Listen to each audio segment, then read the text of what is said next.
creeping around southeast and came across this store. These guys were down off Burnside for many years. This is another state of mind. They specialize in punk rock attire and I believe records and whatnot, but check out these sweet shirts. Not to mention, they got the Return of the Living Dead poster. Some Elvira action. And even this guy wearing a mask. But we're gonna have to creep back in here. They're closed at the moment.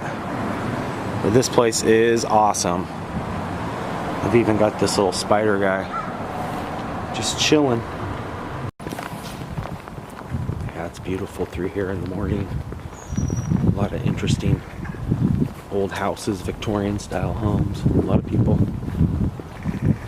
have their stuff up still, or even though CDC's telling people to basically not do Halloween this year, people are still got their decorations up and stuff, so that's definitely a good sign.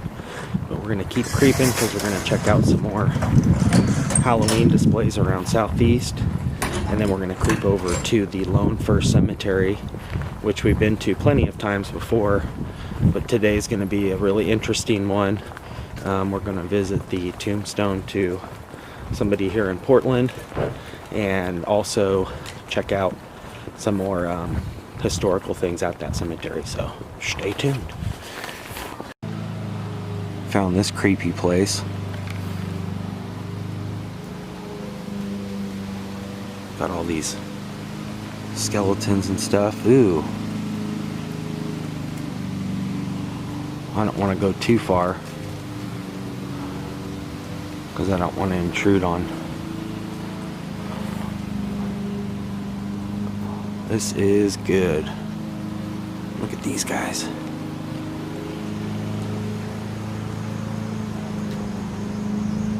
Ew, creepy.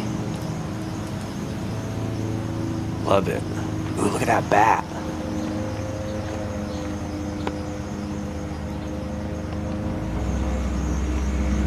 That is awesome.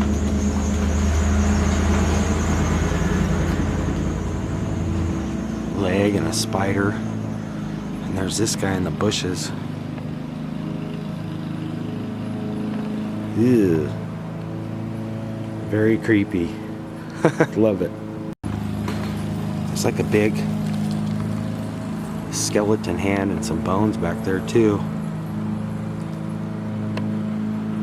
Dang, they really didn't mess around on this one. It's a cool house too. Look at this place.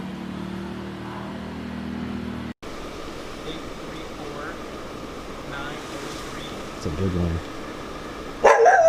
Oh, I see the big cat too there, buddy.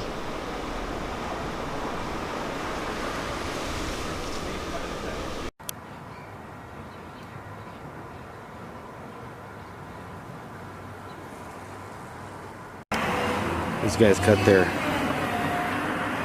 I think they're called glow molds.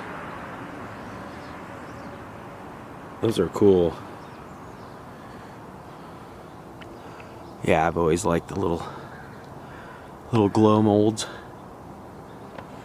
Very cool.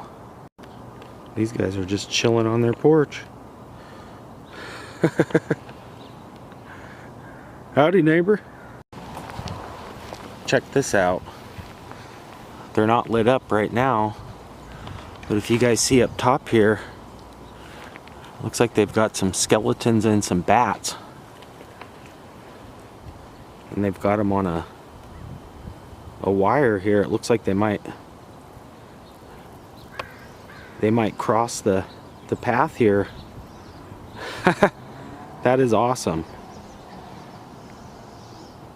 Too bad they're not lit up.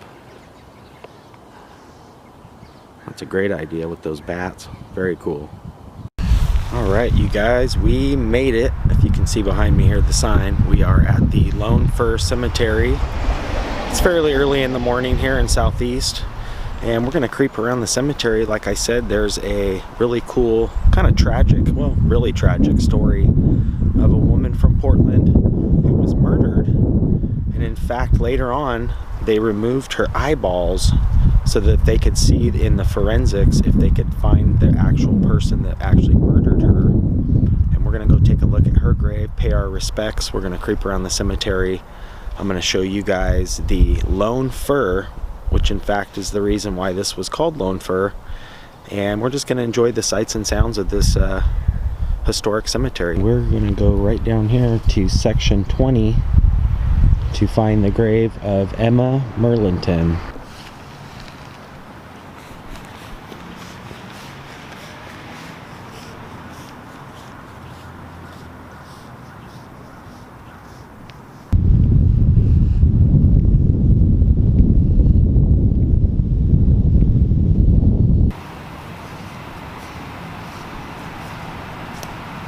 So amongst all these graves and all these unique tombstones lies a very special person and story. A gal by the name of Emma Merlinton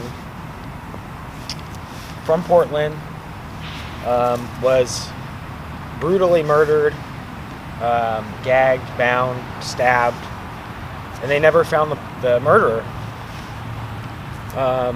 As they were investigating the case, the detectives realized that there was a new forensics thing, nothing like it is now, but they decided they would actually remove Emma's eyes and peel back parts of, I believe, the cornea to see if it revealed her actual killer.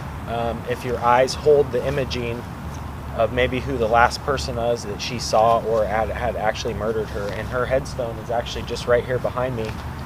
So let's go up here, take a better look, and pay our respects. So as we get a little closer here, like I said, this was a lot more difficult than I thought it was going to be to find.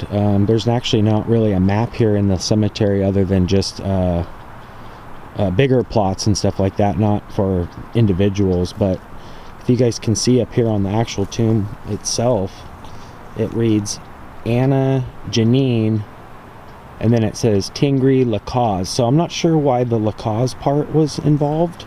I believe that may have been maybe French or something like that, but her actual name was Emma Merlinton, and like I said, she was tragically murdered. And if you can see here too, she actually has a birthday coming up, Nele, which I would believe that would be birth November 8th, 1850. And then if you see deceased, I don't want to mispronounce, but to me that's like deceded, 22nd of December 1885. So this tombstone's been here for a tremendous amount of time, and it's actually still in fairly decent shape. The doctors removed Emma's eyeballs to see if they contained any image of her killers, but without success. There was none, and the story remains unsolved to this day. Alright, now let's go see if we can find the lone fir, this single tree that was here at one point when this first came about. Somebody said it's actually still here today and has a little placard on it, so let's go see if we can find that tree.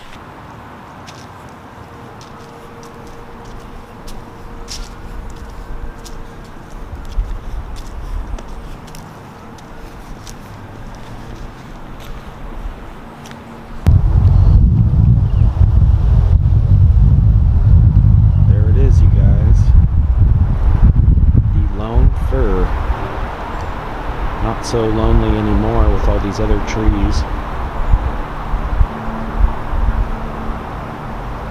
But this was the original tree that sat right here basically by itself in the cemetery. We're going to get up here and get a closer look. There's a little placard as well. And it says it's a Douglas fir. But check this out, you guys. The original tree for which Lone Fir Cemetery was named in 1866. Holy smokes. Heroes Association, February 14th of 1939. And then if you see, it's a Douglas fir, Portland heritage tree. But it just sits right here on the corner. That is so funny.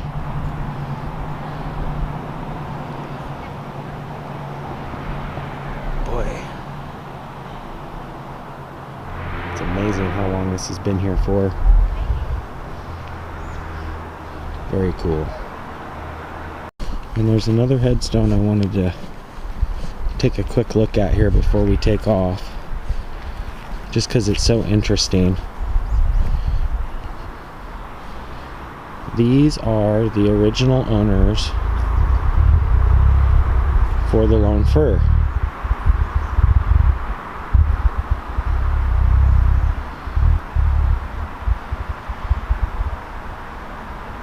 What a interesting headstone.